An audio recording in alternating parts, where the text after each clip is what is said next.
بالكبه اللي بجد بجد محققه نجاح كبير جدا عندنا، بس انا المره دي جايبها لكم مميزات يعني اكتر من بتاعت المره اللي فاتت. بتاعت المره اللي فاتت كانت ب 110، كنت جايبه لكم اللي قبلها كانت ب 90. ام 90 كان معاهاش القفل دوت، ولا كان معاها اي اسلحه غير السلاح ده بس، ما كانش معاها اي حاجه ثانيه.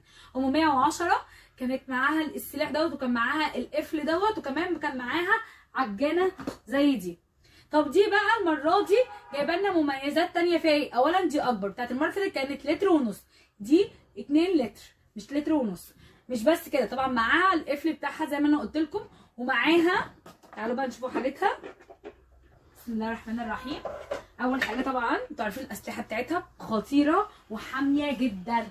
معاها العجانه طبعا اللي هي ممكن تعملي بيها عجين او كريم جانتيه او بيض زي ما انت عايزه. وايه تاني يا هدير؟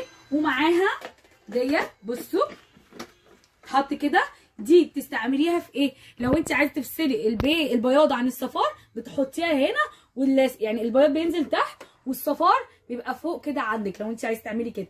عاملين لك الناحيتين. طب وايه تاني يا هدير؟ ومعاها 3 اسلحه بصوا شايفين؟ بصوا السلاح دوت اهو بيتركب كده اهو بصوا. بصوا دي بقى مثلا تقدروا تفرموا فيها بصل لو انتوا حابين، يعني حتت صغيره قوي. ممكن جزر، ايه تاني، فلفل، الحاجات دي كلها ممكن ايه تبشريها كده. ومعاها سلاح تاني يعني دوت مثلا الاكبر، ومعاها دوت بتاع البطاطس. شايفين؟ تقطعوا البطاطس شرايح، وخدوا بالكم حاميه جدا، موس والله العظيم. بصوا عامله ازاي، حاميه جدا جدا جدا، خدوا بالكم. وبرده بتركبيها بنفس الطريقه كده وتتكي اهو، تتقفل معاكي، وتبداي ان انت تبشري البطاطس زي ما انت عايزه. ومعاها السلاح التالت دوت لو عايزه الحاجه اصغر اكتر كمان زي الجزر والحاجات دي كلها. ومكتوب معاكي اهو عشان ما تتوهيش برده لما تيجي لو نسيتي يعني حاجه، مكتوب معاكي كل حاجه اهو. بصي ال4 اسلحه اهي شايفينها؟ ال4 اسلحه، ادي واحده للجزر، واحده مثلا للخيار لو شرايح فيها، وادي واحده بطاطس، وادي بتاعت ايه البيض.